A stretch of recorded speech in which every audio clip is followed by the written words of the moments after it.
Originaire d'Avignon, j'obtiens ma licence de droit à la faculté Sainte-Marthe en 2007, puis le choix de la carrière notariale me conduit à Aix-en-Provence pour mes 2 années de master.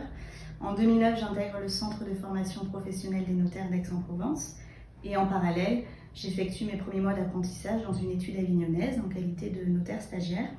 Formation que je poursuis à compter de l'année 2011 en intégrant l'équipe de maître Vincent David. L'année suivante, j'obtiens mon diplôme supérieur du notariat et occupe ainsi le poste de notaire assistant auprès de maître David pendant les 5 années suivantes. En 2017, j'intègre l'équipe de maître Raphaël Ferraud et c'est ainsi que 9 ans après mon arrivée en qualité de stagiaire chez la ville notaire, je reçois la confiance des associés. Alors ayant suivi un cursus 100% scientifique, ma voie semblait toute tracée, ce sera la faculté de médecine.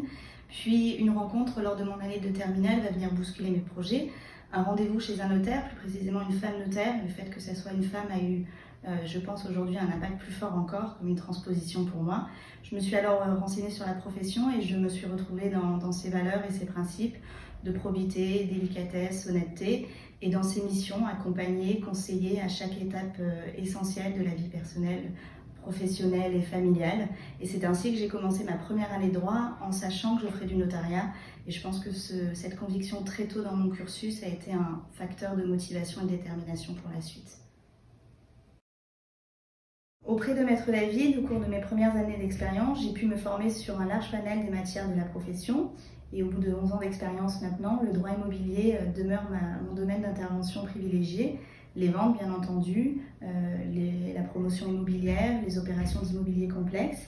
Et à côté de cela, je m'attache à développer les dossiers en matière de financement, de conseil auprès des institutionnels et les dossiers en matière commerciale.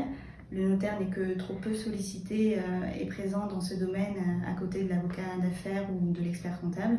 Alors que selon moi, il a un véritable rôle à jouer auprès de l'entrepreneur, du commerçant, du chef d'entreprise, en qualité de conseil et à l'occasion de la conclusion des actes essentiels de l'activité professionnelle. Et puis depuis un petit peu plus d'1 an maintenant, à l'initiative de Maître Lametta, l'étude a mis en place une démarche dite qualité que je coordonne auprès de plusieurs collaborateurs. Je suis très attachée à cette mission, j'y vois l'opportunité de mutualiser les forces de toutes les équipes de notre entreprise au service de la performance et donc des clients et pour une meilleure qualité de travail. Je suis arrivée en 2007 à Aix-en-Provence pour y poursuivre mes études de droit à l'âge de 20 ans, une belle opportunité d'émancipation. Très tôt, dès l'université, j'ai pu prendre la mesure du caractère dynamique de cette ville. C'est une terre qui bouge, qui avance, en perpétuelle recherche de progrès. C'est un caractère qui me parle, qui est inspirant et motivant. Chaque jour, chaque trajet est l'occasion de découvrir de nouveaux paysages, de nouveaux projets architecturaux, de nouveaux rendez-vous culturels. Et pour nous, professionnels de l'immobilier, Aix et sa région constituent un magnifique terrain d'opération.